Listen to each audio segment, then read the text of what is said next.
eu vou falar para vocês as verdades que eu descobri na minha caminhada. Só que eu vou contar algumas histórias inéditas aqui, hoje. Histórias que verdadeiramente vocês vou baixar essa luz aqui, vão achar muito inédita. É história, né? Então, aconteceu comigo e eu vou falar para você sobre as verdades que eu descobri nessas histórias. Vocês já perceberam que a vida é uma farsa? Vocês já perceberam que em algum momento da nossa vida, nós mesmos estamos mentindo para nós? Quem aqui já não sentiu, parou, até falou com alguma mulher ou com alguém dizendo: eu sinto que a minha vida é uma mentira. Eu sinto que a minha vida é uma mentira. Quem aqui de repente falou: eu não vivo a minha verdade? Seja no trabalho, seja no relacionamento, seja com as amizades, seja com os projetos, seja com as suas próprias decisões, seus próprios comportamentos. Quem aqui já nos sentiu dessa forma? Sentiu que está sendo uma farsa, que está vivendo uma vida de mentira? Quando eu descobri que eu tinha duas opções, ou eu ia viver uma vida de verdade, eu ia viver o meu eu verdadeira, ou eu ia viver uma vida de mentira. Só que quando você vive uma vida de mentira, você tem um sofrimento. E nessas histórias que eu vou contar para vocês, vocês vão entender quais são as verdades que o mundo, quais são as verdades que nós mulheres precisamos saber. Que nós mulheres precisamos estar ciente e convicta que existem essas verdades. Quando você descobre que existe um eu falso,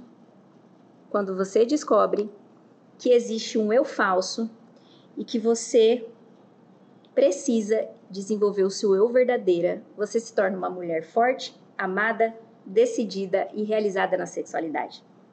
Eu vou repetir. Quando você descobre que existe um eu falso e que você precisa desenvolver o seu eu verdadeira, você passa a ser uma mulher forte, decidida, amada e realizada na sexualidade. É esse caminho, foi dentro desse caminho que eu descobri as nossas verdadeiras mentiras e as nossas verdades. E hoje eu vou contar as histórias mais inéditas com esse tema para você. Em algum momento da nossa vida, nós vamos estar vivendo mentiras. Mentiras que nós estamos tendo que realizar como comportamento, como decisões, e que neste momento você se afasta do seu eu verdadeiro. Quando você afasta da sua verdade, você passa a ter dor. Então, quando você trabalha em algo que não é verdade para você, que não faz parte do teu eu, que não te agrada, quando você decide estar em algum lugar que te gera dor, que te gera tristeza, você se afasta do seu eu verdadeiro. Você começa a se conectar com uma mentira. Então, em algum momento da nossa vida, a gente passa a ter comportamentos, decisões e sensações de que nós estamos vivendo uma vida de mentira, que nós estamos sendo uma farsa em algum momento. Seja quando era criança, seja quando era adolescente, seja agora, nesse ano de 2020, no teu casamento. Seja quando você decide trabalhar em algum lugar, ou trabalhar com um esposo, ou ter aquela amizade, ou ter aquele relacionamento com alguém da tua família de origem que te gera muita dor. Então, em algum momento, nós percebemos que nós não estamos vivendo uma vida de verdade. E essa primeira paciente do meu consultório, uma paciente muito simpática, e eu comecei a conversar com ela, e eu acabo virando bem íntima, assim, das minhas pacientes. Eu adoro ficar conversando, e eu converso de viagem, eu converso de se tem cachorro, qual que é o esporte que ela faz, se ela programou o filho ou não. Então, a gente acaba conversando muitas coisas. Conversa de moda, conversa de filme, conversa de várias coisas. Conversa das dores, eu falo das minhas dores, ela fala das dores dela, e a gente acaba tendo uma conexão muito forte. E essa moça, ela veio e eu comecei a conversar com ela como todas as outras pacientes. E a hora que eu comecei a conversar com ela e entrar de uma conexão, e às vezes verdadeiramente a gente se conecta muito, ela começou a encher o olho dela de água. ela começou a encher o olho dela de água. Só que a gente não estava conversando nenhum assunto de dor, nenhum assunto de tristeza. E eu comecei a não entender o que estava acontecendo. E então eu vi que ela estava quase chorando e eu peguei e fui desviando um pouco o assunto para aquilo que ela estava querendo. Então eu parei de falar de outras coisas que não era exatamente aquilo que ela estava querendo. Ela estava querendo emagrecer e ela estava querendo cuidar um pouco mais da ansiedade dela. E eu comecei a falar para ela, falar mais de uma forma médica para que ela não chorasse ali na minha frente, até porque a gente não estava em um momento para que aquilo acontecesse. Eu tinha acabado de conhecer ela. Depois eu fui, examinei ela, levei ela ali atrás assim do meu consultório, examinei e ela, na hora que eu fui examinar ela, ela já ficou um pouco mais quieta. Então, às vezes eu perguntava para ela, e você costuma ir em qual restaurante aqui na cidade? De onde que você é? E eu fazendo exames, examinando o abdômen dela, olhando o olho, fazendo o exame clínico, o exame médico. E eu vi que ela ficou mais retraída. Quando ela ficou mais retraída, eu já pensei, eu acho que tem alguma coisa. Eu acho que tá acontecendo alguma coisa. E aí, na hora que nós voltamos, que é o momento onde eu vou pedir os exames para ela, e vou falar, faça seus exames e depois você volta. Que aí eu vou traçar e vou ver qual é o melhor tratamento para que a gente possa, juntas, conseguir aquilo que você deseja, que foi aquilo que você veio buscar. E aí, quando ela voltou, quando ela saiu ali e sentou na minha frente, ela começou a chorar. E eu falei assim para ela, quer me falar alguma coisa? E ela falou, não quero te falar nada. E tem uma caixinha assim de lenço, eu puxei a caixinha, dei para ela e eu comecei a conversar. Então tá, eu vou imprimir os exames, dei para ela pegou os exames. Daí eu falei assim, tá tudo bem mesmo? Daí ela falou assim, tá tudo bem, enxugou lá as lágrimas dela. Desceu e eu liguei para minha secretária. Daí eu falei assim para minha secretária, falei, Ananda, vê se ela tá precisando de alguma coisa, porque ela não ela começou a chorar e foi um choro que não era um choro de consultório, um choro para que lembrou de alguma história, ou um choro para que eu pudesse ali estar com ela, que sempre acontece no consultório. Não foi esse choro, foi um choro estranho, foi um choro estranho. E a Nanda falou, tá bom, minha secretária. Falou para ela, tá precisando de alguma coisa? Mostrou para ela o banheiro, ofereceu lá maçã, chá, as coisinhas que eu deixo lá para os pacientes comer. Ela pegou, marcou o retorno dela, foi embora e voltou depois de 15 dias. Gente, eu vou falar para vocês o que aconteceu. Quando essa paciente voltou, ela voltou e falou assim para mim. Ela entrou no consultório. Ela era outra pessoa. Ela era outra pessoa. Ela não tinha tomado remédio nenhum. Eu não tinha passado nada. O que eu tinha passado para ela era um pedido de exame de sangue. Ela voltou, sentou na minha frente e ela falou assim, doutora Juliana, eu quero te dizer um negócio. Aí eu falei, pode falar? Ela falou assim, você lembra que eu vim aqui há alguns dias? Falei, sim, lembro que você veio aqui. Você fez seus exames, hoje nós estamos no retorno. Ela falou, então, eu preciso te dizer um negócio. Eu falei, pode dizer. E eu lembrava que ela tinha chorado, que ela não quis me dizer o que estava acontecendo com ela lá dentro do consultório. Eu lembrava que ela, depois que ela teve uma conexão tão profunda comigo, e depois que a gente começou a conversar várias coisas, que nós parecíamos duas amigas, do nada ela começou a chorar. Eu lembrava disso. Eu lembrava que eu tinha pedido para minha secretária dar uma assistência para ela. Eu lembrava disso. E ela chegou com os exames e ela falou para mim algo que eu nunca iria imaginar. Eu poderia imaginar qualquer coisa, gente. Eu poderia imaginar qualquer coisa. Mas isso que ela me falou, eu jamais iria imaginar. Ela falou assim para mim, doutora Juliana, eu vim aqui no teu consultório, só que eu vim com uma mentira. Eu vim aqui e disse que eu queria emagrecer, que eu queria ficar que eu queria controlar a minha ansiedade. E eu contei uma história para você, falando que eu sentia muita fome, que eu tinha problema com ansiedade, que eu precisava de um emagrecimento, que eu queria um tratamento. Mas quando eu te conheci, eu descobri que eu estava fazendo o pior comportamento da minha vida. Na hora eu encostei assim na cadeira e falei assim, você pode me explicar melhor? Não tô te entendendo. E ela falou assim, eu sou prima da médica X. Gente, presta atenção no que eu vou falar pra vocês. Ela falou, eu sou prima da médica X. A minha prima pagou essa consulta e falou pra eu vir aqui me consultar com você para descobrir qual é o tratamento que você dá para suas pacientes. Quando ela falou isso, eu falei, como? Gente, pensa eu, no meu consultório, escutar um negócio dele. Era a última coisa que eu iria escutar na minha vida. Era a última coisa. Porque quando o paciente vem, você escuta as dores, você ajuda, você vê um diagnóstico, você começa a mostrar qual é o melhor caminho, você mostra e você traz uma perspectiva, faz algo, um tratamento para isso. E ela falou, a minha prima pagou a consulta e mandou eu vir aqui e investigar tudo. Investigar a sua clínica, investigar o seu consultório, pegar a tua receita, o teu tratamento e levar para ela. Aí eu falei, não, você tá falando verdade?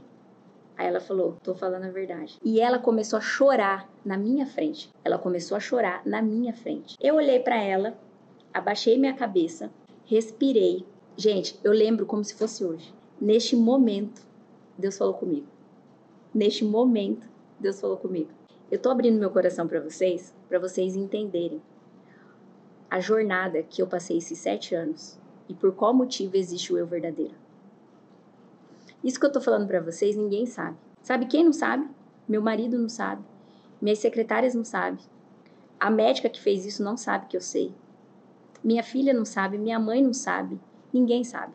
Eu tô contando para vocês pela primeira vez. Na verdade, eu nunca nem contei essa história. Eu tô contando para vocês a primeira vez para vocês entenderem o que eu, o que você, o que todas nós mulheres podemos passar. E quando ela chegou e quando ela falou isso, quando ela soltou a verdade, foi como se ela tivesse tirado algo podre dentro dela e ela mudou, ela se tornou outra mulher na minha frente. Ela ficou com medo de eu pegar meu telefone e ligar para essa médica. E ela ficou esses 20 dias com uma pressão dentro do coração dela. Ela ficou esses 20 dias sofrendo porque ela estava sendo manipulada por essa médica. Porque essa médica pagava a escola do filho dela. Vocês têm noção disso, gente? Vocês têm noção disso? E ela falou, ela começou a chorar e ela pediu, por favor, não faça nada. Só que antes dela pedir, por favor, não faça nada, Deus falou comigo. Você sabe por que Deus falou comigo? Eu vou te falar. Porque todos os pacientes que entram no consultório, todos, amanhã eu começo a atender 8 horas da manhã. Todos os pacientes. Eu oro antes de receber os pacientes dentro do consultório. Eu escuto uma música antes de receber. E eu oro pela família dele, eu oro pela família dela, dessa paciente, e por ela. Quando ela chegou e falou tudo isso, eu abaixei minha cabeça e Deus falou comigo. Eu peguei na mão dela e falei assim pra ela, eu tô aqui pra te ajudar. E ela falou assim, como que você vai me ajudar? Eu não tenho nada. Eu não tenho ansiedade e fico querendo comer. É tudo mentira, doutora. Você não tá entendendo que é tudo mentira o que eu te falei no primeiro dia que eu vim aqui? Eu falei assim, sim, tá bom, eu entendi. Mas eu tô aqui pra te ajudar. Eu perguntei, a sua prima, ela quer uma receita? Ela falou, ela quer saber qual é a receita que você dá. Ela quer saber tudo o que você faz. Eu falei, vou te dar uma receita. Eu peguei a minha caneta, peguei a minha receita, o meu prontuário. Eu escrevi um negócio que eu vou falar pra vocês.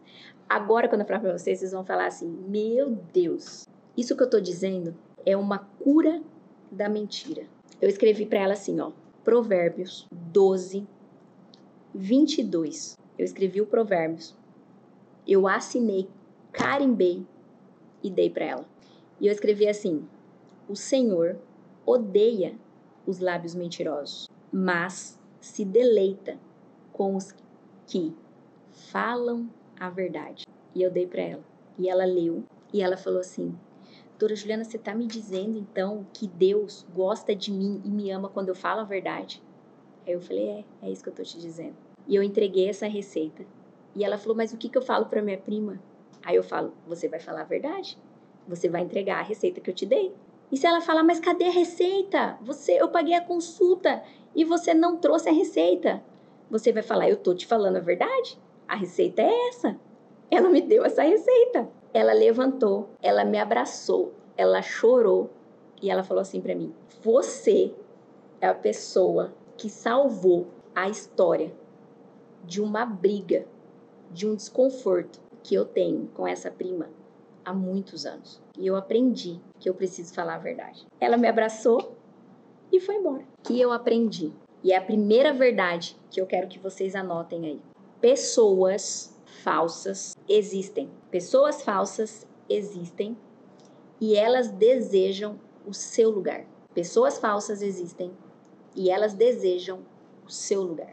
E nós, quando nós estamos vivendo a nossa verdade, quando nós verdadeiramente sabemos quem nós somos, nós entregamos amor para essas pessoas.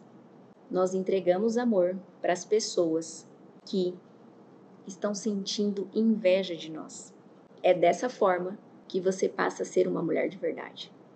Então, quando nós aprendemos que existem pessoas falsas e que elas desejam o nosso lugar, nós entregamos amor para ser uma mulher de verdade.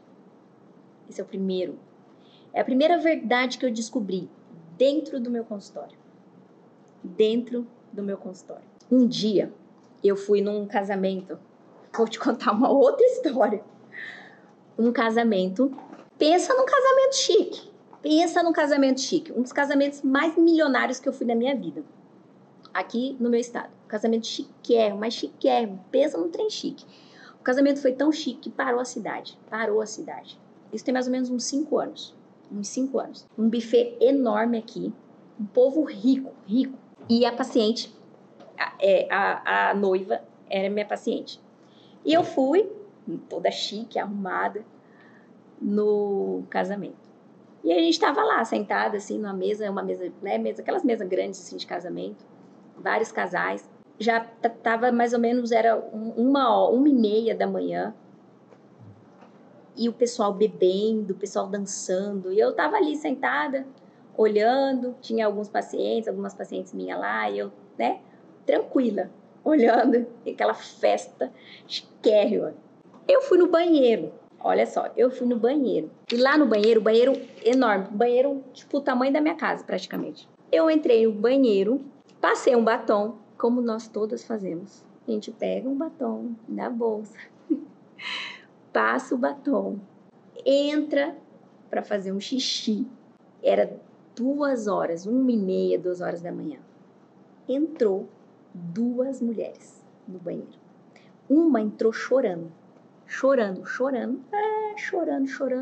E eu lá fazendo xixi, eu falei, meu Deus do céu, o que aconteceu? E ela tava chorando muito alto. E a outra amiga xingando o homem, que no caso era o marido dessa que tava chorando. E essa amiga começou, porque ele é isso, porque ele é aquilo, eu já falei pra você, para de ser palhaça, porque você é uma mulher bonita, e ela chorando, e eu fazendo xixi. Eu falei assim, meu Deus, eu vou sair daqui e eu vou fazer alguma coisa, porque uma tá louca gritando, falando, xingando o homem. A outra tá chorando, 2 horas da manhã.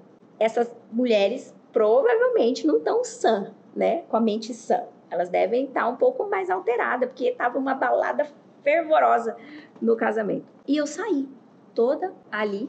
Ela tava sentada no sofá, quase lá, amolecida lá, e a outra falando, pegando o celular e tentando ligar para amante do marido da outra mulher que estava chorando. E aquela confusão no banheiro. Eu saí de salto, um salto deste tamanho, porque imagina, né? Quem sabe, quem já me viu, eu tenho 1,5 m quase, só. E eu saí lá e falei assim, oi, tudo bem? E ela falou assim, olha, Aí a mulher que tava louca, estressada, começou a me contar toda a história. Contar. Fala pra ela, fala que ela é retardada. Como que ela faz? Ela tem que largar desse homem. E parará. E eu escutei. Aí eu sentei no meio das duas. Sentei no meio. Uma chorando e a outra gritando. E eu não conhecia nenhuma das duas. E ela, uma chorou. A outra gritou.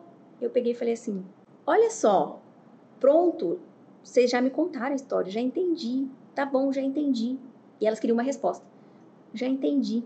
Eu posso fazer um negócio? Aí ela falou assim, pode. E a que tava doida falou, pode. E a que tava chorando falou nada. Eu falei assim, fecha seus olhos. Falei para as duas fechar os olhos. Gente, presta atenção. Eu fiz isso dentro do banheiro do casamento mais chique do estado de Mato Grosso, com uma mulher que estava fora de si, enlouquecida, furiosa, com raiva, e com uma outra mulher que estava com muita tristeza, chorando, dentro do banheiro. Eu estava fazendo xixi e eu encontrei essas mulheres. Eu peguei nas duas mãos, nas mãos dela, pedi para elas fecharem os olhos. E eu fiz uma oração com elas dentro do banheiro. Quando eu fiz uma oração com ela dentro do banheiro, as duas começaram a chorar. Eu comecei a chorar no meio. Nós nos abraçamos. Ela limpou o rosto dela.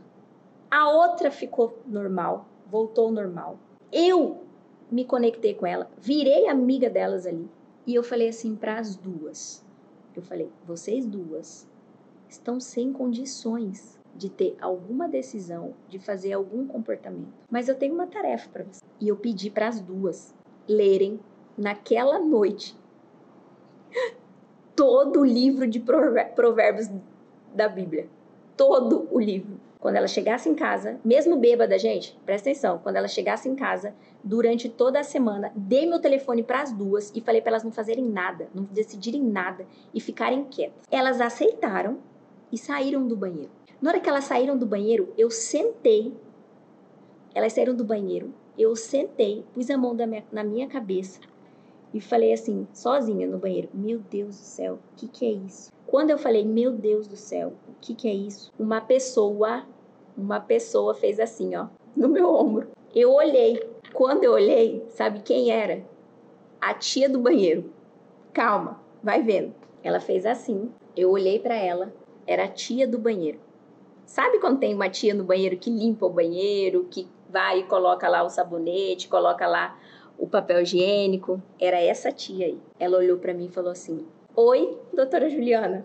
Eu olhei pra ela e falei assim, você me conhece? Ela falou, conheço. Aí eu falei, oi, tudo bem? Ela falou assim, olha a frase que uma senhora de mais ou menos uns 60 anos, a tia do banheiro, falou pra mim. Ela olhou nos meus olhos e ela disse assim, é impossível alguém se esconder de Deus. E Deus viu o que você fez porque Ele estava aqui. E ela falou assim, eu posso orar por você? Eu falei, pode. Ela falou assim, fecha os seus olhos. Eu fechei os meus olhos e ela orou pela minha vida. Ela falou assim pra mim, vai ter um tempo que você vai falar pras mulheres, que é impossível se esconder de Deus. Que Deus tá vendo. Deus tá vendo o teu choro. Deus tá vendo quando você entra pro teu quarto, todo mundo dorme e você não dorme. Deus tá vendo quando você passa dias e noites pensando e sentindo dor na alma. Deus tá vendo o quanto que você já tentou. Deus vê tudo o que tá acontecendo com você. Deus sabe que quando você toma um remédio, na verdade, você não queria estar tomando esse remédio. Deus sabe que você se sente culpada porque você teve um diagnóstico de depressão. Deus olha você e sabe tudo o que passa na sua mente. Ele sabe tudo o que você sente no teu corpo. É impossível você se esconder de Deus. É impossível Deus não te ver. Mesmo em meio à dor. Todas as vezes que eu me senti sozinha, desamparada, humilhada, invejada, todas as vezes que eu senti que eu não ia conseguir, todas as vezes que eu pensei que aquele obstáculo era muito grande, todas as vezes que eu pensei que era o fim, Deus estava me vendo. Deus estava me vendo. Não é diferente com você. É impossível você se esconder dele. É impossível você se esconder dele. Essa foi a segunda verdade que eu descobri. Foi a segunda verdade. Tudo que acontece com você, tudo que você faz, Deus vê. Tudo, tudo, tudo. Para tudo tem um tempo, para tudo tem um propósito. As amizades têm um propósito. As amizades têm um propósito. Essas duas mulheres que eu conheci no banheiro, uma louca, enlouquecida, e a outra com uma dor profunda na alma. Essas duas mulheres são minhas amigas. Elas são minhas amigas até hoje. Essas duas mulheres. Eu estava fazendo xixi e fui passar um batom. Quantas vezes nós observamos a dor do outro e passamos direto? Quantas vezes nós vemos alguém chorando, alguém enlouquecido, alguém desesperado e passamos direto, sem ajudar? Hoje me perguntaram por qual motivo. Hoje um mentor meu me perguntou por qual motivo você quer ajudar essas mulheres com seu eu verdadeiro. Qual é o motivo mais profundo? E eu falei para ele, eu quero oferecer para elas um ambiente onde ela vai ser uma mulher de verdade. É isso. Eu quero oferecer para elas um ambiente onde eu vou poder mostrar tudo que eu aprendi nesses 7 anos, quando Deus me falou sobre o eu verdadeiro. É óbvio que Deus está me vendo desde quando eu nasci. Mas a segunda verdade que eu preciso que você anote aí no seu papel e na sua caneta, com a sua caneta no seu papel, que é um caderno. As meninas que estão aqui têm um caderno, é que é impossível se esconder de Deus, porque Ele te vê. É impossível se esconder de Deus, porque Ele te vê. Quantas vezes ninguém entende a dor da alma que nós estamos sentindo? Quantas vezes dói tanto, que você perde a sua identidade. Você já não sabe quem você é. Você não sabe se você quer abrir aquele negócio ou não. Você começa a se conectar com aquela palavra que aquela mulher disse para você. Você começa a pensar em achar que já é o fim, que é a última gota e que agora você vai acabar com tudo. Quantas vezes nós nos sentimos tristes, com medo, com raiva e estamos sozinhas naquela dor da alma. Mas Deus, Ele vê você. É impossível você. Você não é transparente aos olhos de Deus. Você não é transparente aos olhos de Deus. Quando Deus me entregou eu verdadeira, eu acordei numa madrugada e o texto que eu escrevi foi esse aqui. Um dia eu descobri e me perguntei, qual é a minha verdade? Por que eu estou aqui? Estranho, né? Penso que você já tenha se perguntado isso. Então eu passei a observar as coisas que estavam ao meu redor. A observar meu esposo, minha filha, a minha mãe, meu pai, meus amigos, meus pacientes, meus funcionários, tudo que estava ao meu redor.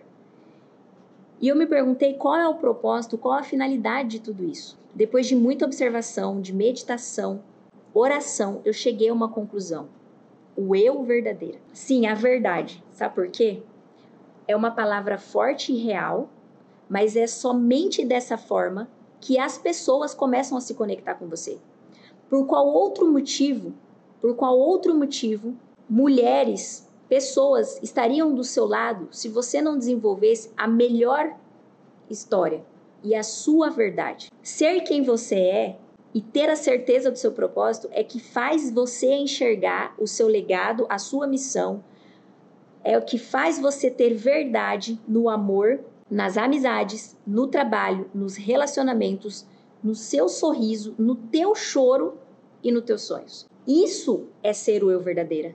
Quando em algum momento você perde, em algum momento você comete um erro, em algum momento você passa a viver algo que não é verdadeiro para você.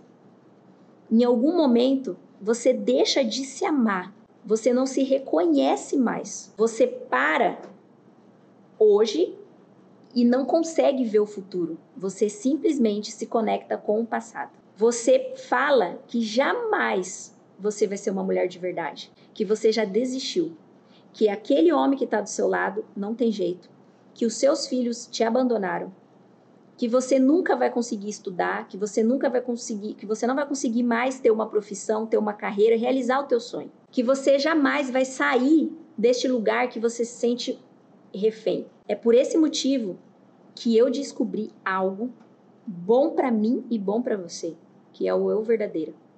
É um foco total na alma, é um foco total no teu corpo, é um foco total nas suas emoções, ressuscitando a sua identidade para que você passe a viver uma vida de verdade aqui, sendo uma mulher forte, uma mulher decidida, uma mulher amada e realizada na sexualidade. E antes de finalizar, eu quero te contar uma terceira verdade. Teve um dia, Ana Júlia tinha mais ou menos, minha filha, tinha mais ou menos uns 2 aninhos. Uns 2 aninhos. Era um feriado. E naquele tempo, eu trabalhava pela manhã, aqui no estado de Mato Grosso, e à tarde eu trabalhava na minha clínica. Ou seja, eu tinha 2 trabalhos.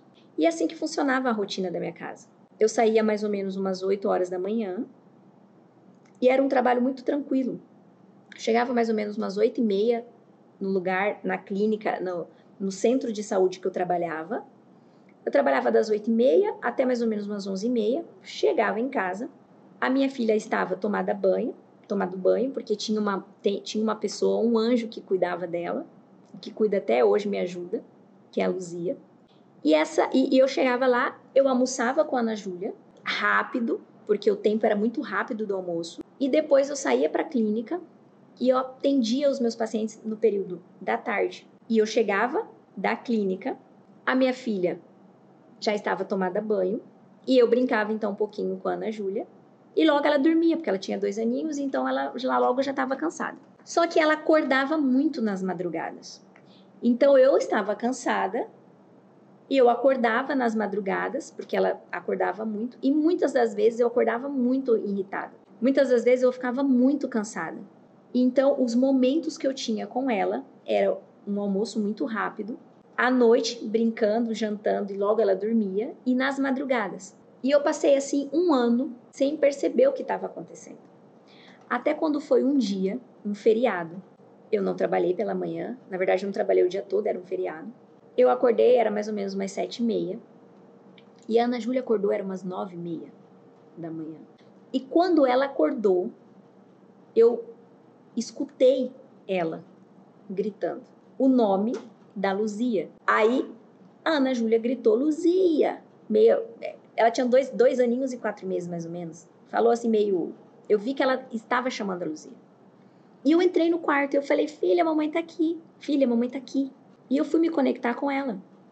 E ela virou. E quando ela virou, ela falou assim, não é a mamãe que me acorda.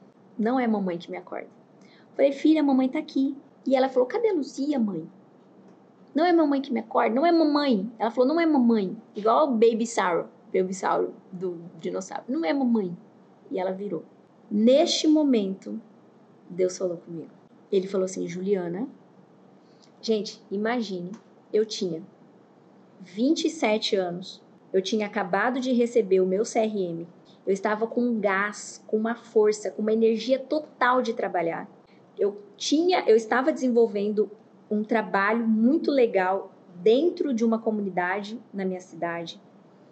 Eu estava fazendo a minha residência e ainda atendendo no meu consultório particular dentro da Longevitar.